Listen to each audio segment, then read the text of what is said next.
नमस्कार,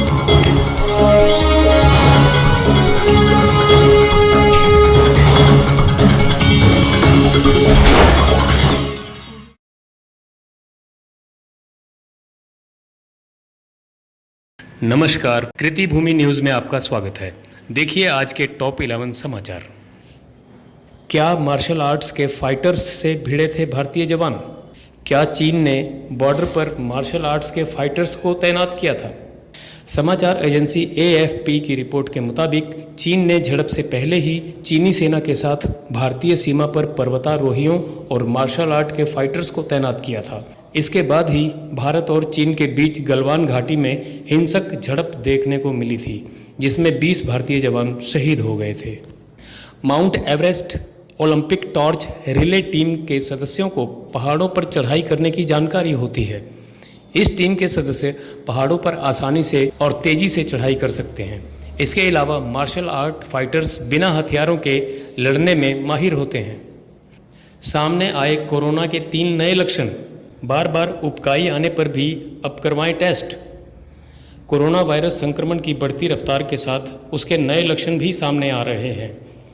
अब तक बुखार, सांस लेने में परेशानी, सूखी खांसी और थकावट जैसे शारीरिक बदलावों को ही कोरोना वायरस का लक्षण माना जाता था, लेकिन कोरोना संक्रमण पर काम कर रही अमेरिका की मेडिकल संस्था centre for disease control and prevention ने 3 नए शारीरिक लक्षणों को कोरोना वायरस का संभावित संकेत माना है। कोरोना संक्रमण के ये 3 नए लक्षण हैं नाक बहना, उबकाई आना और डायरिया।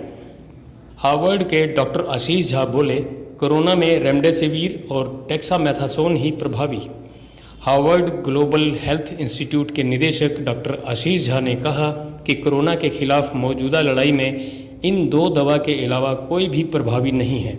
हमारे पास उन दोनों के लिए काफ़ी अच्छे सबूत भी हैं। मनमोहन सिंह के पूर्व सलाहकार के साथ भी हो गई ऑनलाइन ठगी, आरोपी अरेस्ट। ऑनलाइन शराब बेचने के नाम पर की गई थी ठगी। संजय बारू के अकाउंट से निकाल लिए थे 24,000 रुपये। 8वीं पास आरोपी गिरफ्तार, किया बड़ा खुलासा। पूछताछ में आरोपी आकिब ने बताया कि वो और उसके साथी दूसरे राज्यों के फर्जी नाम व पते पर सिम कार्ड लेते थे और फिर अलग अलग राज्यों में लोगों को कॉल करते, फिर शिकार बनाते। ये लोग 5 से 10 मिनट में दूसरे राज्यों के 3 से 4 बैंक अकाउंट या मनी वॉलेट में पैसा ट्रांसफ़र करते थे। पेट्रोल डीजल की बेकाबू कीमतों पर कांग्रेस का हल्ला बोल।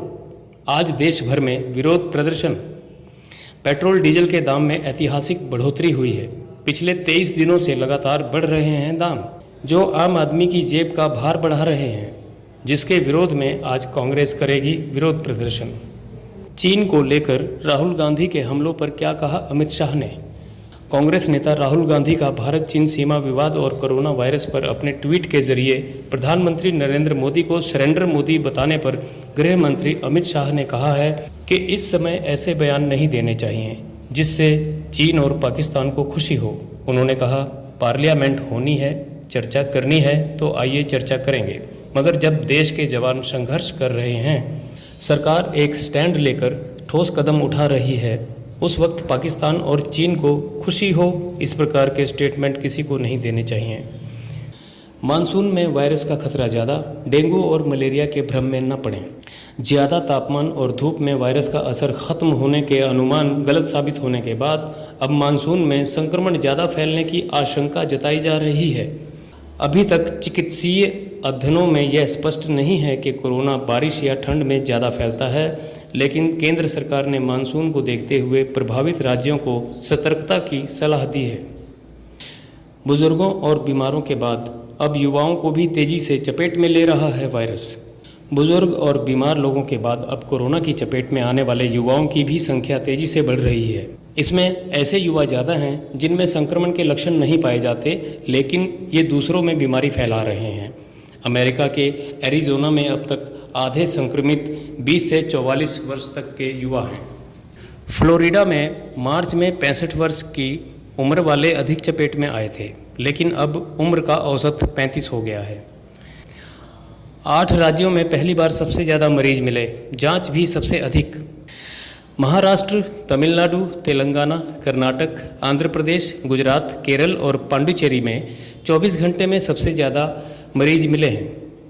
वहीं ICMR के अनुसार वायरस को लेकर 82,27,000 से ज़्यादा टेस्ट हो चुके हैं। देश में पहली बार एक दिन में 2,30,000 से ज़्यादा टेस्ट हुए। चीनी ताइपे और जापान के WTO समिति बनाने का विरोध करेगा भारत। भारत विश्व व्यापार संगठन यानी WTO में जापान और चीनी ताइपे का विवाद निपटान समिति बनाने का अनुरोध का विरोध करेगा। इन दोनों देशों का आरोप है कि इन उत्पादों पर आयात शुल्क लगाकर भारत ने WTO नियमों का उल्लंघन किया है।